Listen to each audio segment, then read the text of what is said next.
Welcome back to Si Bututan Drift Package. Di penghujung Januari ya, kita akan datang ke Bali ya, satu tim lengkap untuk mengikuti sebuah acara yang berlangsung di sana.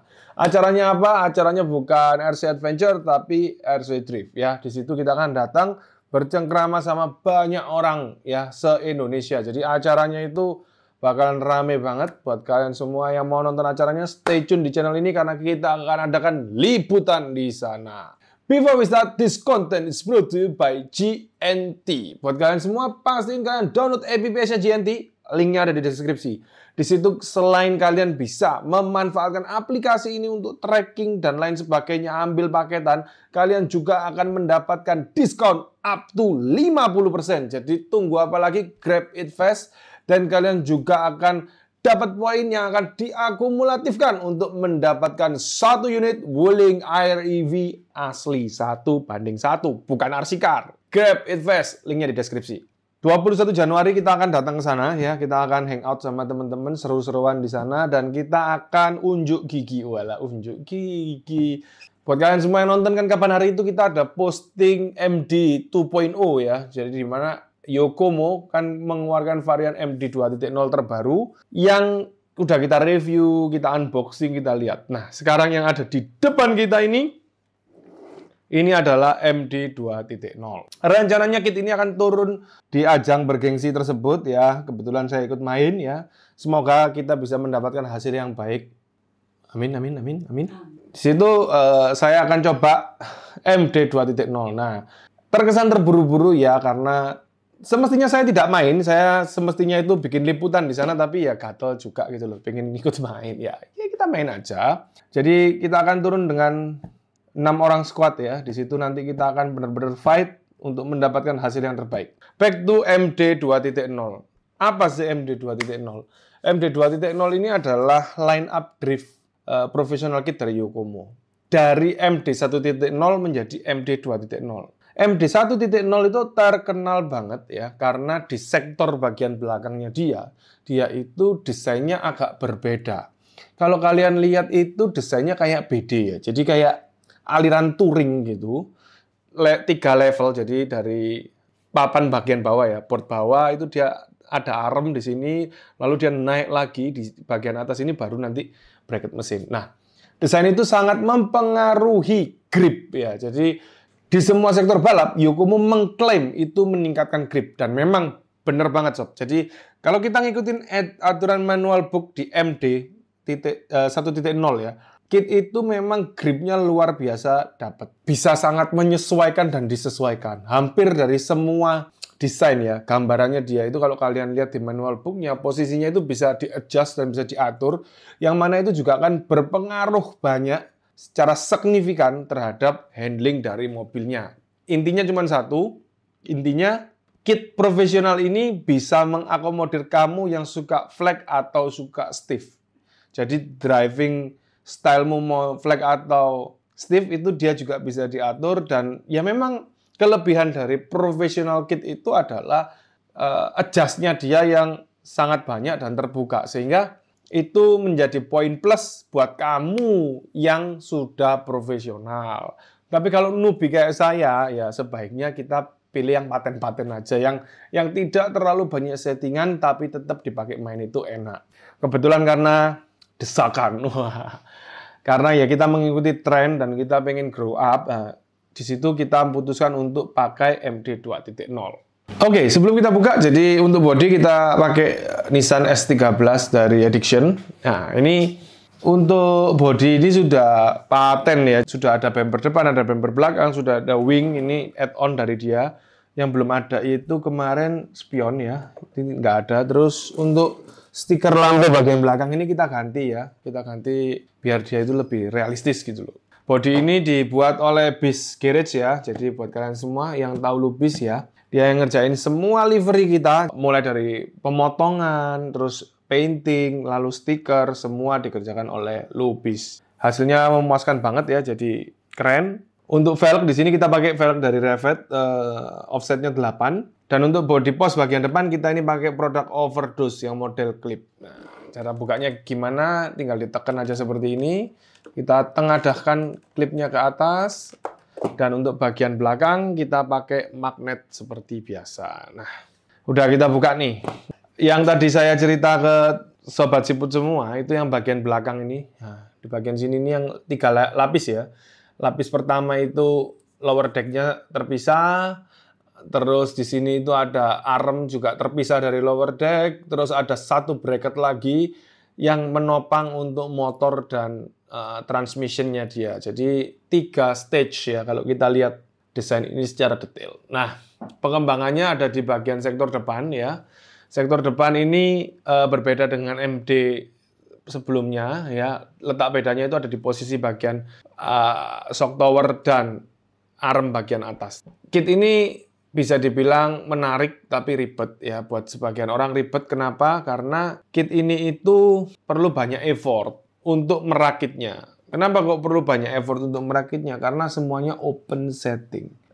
Kit ini ada panduan manual book-nya, nggak untuk dibikin jadi satu kit utuh, tentunya ada. Jadi dia juga udah punya suggest di mana nanti hasilnya sesuai dengan manual book. Cuman dari kitnya sendiri ini adjust-nya itu masih cukup banyak banget. Kita kemarin memutuskan untuk membuat ini full langsung jadi adjust sesuai dengan kebutuhan kita. Jadi kayak apanya tentu saja ya desainnya ini bisa kalian sesuaikan. Apa aja yang bisa berubah dan dirubah. Sebagai contoh, peletakan arm di bagian atas ya. Itu juga masih punya 4 hole. Di sini bisa kalian pilih mau yang ke hole yang mana. Lalu untuk tinggi dari bracket yang bagian belakang yang nopang dinamo ini juga masih bisa diatur tinggi rendahnya. Lalu untuk kalau kita lihat lebar ya, lebar dari kit ini juga masih bisa diatur dengan cara ditarik atau dipendekin. Ini ada penggarisnya ini ya, garisan grabnya ini. Jadi overall kalau kita bicara mobil ini hampir semuanya itu bisa kita set up. Cocok atau tidaknya kalian pakai kit ini ya? Cocok atau tidaknya itu ya tergantung. Apanya yang tergantung? Tergantung posisi dari kalian sendiri. Ketika kalian sudah mengetahui secara detail ya tentang apa itu RC drift dan bagaimana taste kalian, needs kalian ya otomatis itu enggak jadi sebuah kesulitan ya buat kalian. Tetapi kalau kalian newbie seperti saya, sebaiknya hindari kit yang seperti ini. Kenapa? Karena kita akan bingung setup-nya. Terlalu banyak parameter untuk di setup. Parameter ngedrift enak atau enggak itu ya, yang pertama latihan ya. Kalau sudah latihannya bagus ya, kedua orangnya, moodnya orangnya. Kalau moodnya orangnya bagus, latihannya bagus, otomatis mainnya juga bagus. Kita ngelihat dari segi dasar ya. Jadi parameternya kan ada 2 ya, latihan sama mood orangnya. Ketika kita masuk ke yang kompleks seperti ini, parameternya itu banyak. Setup depan itu bisa banyak variasi, setup belakang itu bisa banyak variasi, sehingga akan sulit untuk menemukan itu ketika kita sendiri di 2 parameter utama ini kita belum beres. Jadi kalau kalian sudah beres di 2 parameter utama, latihan teratur dan bisa menjaga mood kalian dengan baik, ya, itu baru kalian boleh go to the next level. Tetapi kalau kalian itu di awal aja sudah dihajar dengan itu semua, saya rasa ini tidak cocok. Keistimewaan kit kali ini adalah apa? Dia itu ringan banget. Yang kedua, dia itu punya grip yang luar biasa bagus. Ya, kemarin sudah sempat saya coba untuk melakukan beberapa manuver. Manuver. Jadi, untuk bisa mengikuti kehendak saya ya, tempo saya, dan saya bisa merasakan mobil ini itu cukup istilahnya itu tidak liar ya. Jadi dia itu cukup nurut gitu loh. Dan banyak membantu kita driver untuk menentukan angle yang tepat. Jadi istilahnya itu mobilnya ini easy to use, handlingnya bagus banget sehingga bisa dibilang minim koreksi. Nah, tergantung nanti kita ngelihat tracknya, bagaimana tracknya. Nah, itu nanti kita akan siasati. Untuk elektronik yang saya pakai ya di sini ISC saya pakai Airbag 3 punya Yokomo. Lalu untuk dinamo saya pakai DX1 ya. DX1 ini juga fenomenal ya. Dia punya material titanium yang smooth banget. Jadi mobil ini bisa dibilang smooth banget ya. Lalu untuk gyro saya pakai KO Probo ya. Dan untuk servo juga saya pakai KO Probo. Di sini saya pakai RS3 ya. Jadi ini adalah salah satu giro legendarisnya dari KO Probo ya. Kenapa kok pakai ini? Kok nggak pakai punya Yokomo dan lain sebagainya atau nggak pakai punya RFD? Ya karena kita memang suka perform pakai giro ini dari dulu sebenarnya. Keluar seri yang terbaru dan kita coba ya di atas yang lama biasa kita pakai dan ternyata performnya bagus banget. Apakah giro ini lebih bagus dari RFD atau lebih bagus dari Yokomo? Saya bilang tidak ya. Setelan ini tidak cocok untuk pemula yang belum menyelesaikan dua parameter utama tadi itu.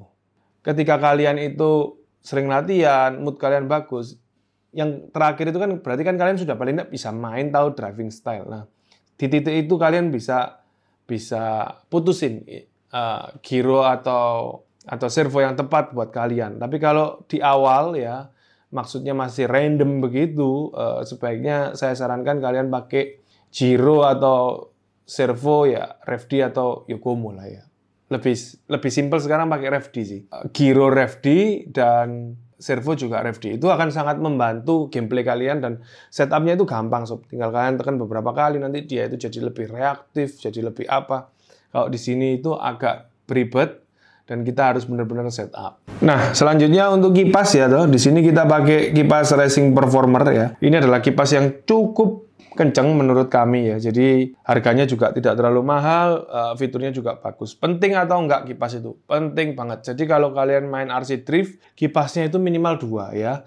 Ada di ISC sama ada di bagian motor. Ini sebenarnya nggak bisa kalian tawar. Kenapa? Karena ya memang kipas ini dibutuhin banget untuk dinginin material elektronika yang kita pakai. Di sini saya memutuskan untuk milih kipas ini karena ya bentuknya bagus, harganya juga affordable dan putarannya itu juga kencang. Kemarin beli kipas ini kalau nggak salah itu di JRA ya. Jadi kita banyak banget belanja sama Om Opan JRA. Terima kasih Om Opan untuk support kita. Dari situ nanti kita biasanya baru mencari-cari kekurangan lah ya. Jadi istilahnya kurang lebihnya kayak apa kita pelajari lalu kita cari, kita penuhi lah kebutuhannya melalui Om Opan JRA. Buat kalian semua yang lagi nyari-nyari kebutuhan RC Driftmu ya, kalian bisa ketik di marketplace kesayangan kalian JRA. Di situ nanti kalian bisa menemukan banyak hal. Nah, saran dari saya adalah chattinglah dahulu, pastikan semuanya, konsultasi terlebih dahulu, baru kalian membeli. Kenapa? Karena banyak banget parts ya, apalagi kita yang lagi lapar mata, lihat sana, lihat sini, pengen dibeli semua, tapi belum tentu part itu bisa kamu pasang dan belum tentu parts itu sesuai dengan kebutuhanmu. Oke sob, jadi itulah dia spill kita terbaru tentang MD 2.0 dengan elektrik Yokomo versus KO Probo ya. Jadi penasaran kayak apa larinya kit ini? Pastiin kalian subscribe, nyalain lonceng biar nggak ketinggalan update-nya, and leave a comment for everything you want to ask. Kita akan segera tayang dari Bali. Saya mau lanjut masang ngerapiin kabel-kabel ini. Semoga tontonan ini bermanfaat buat kalian. Please kindly share. Karena sharing kalian penting buat kita. Bye-bye.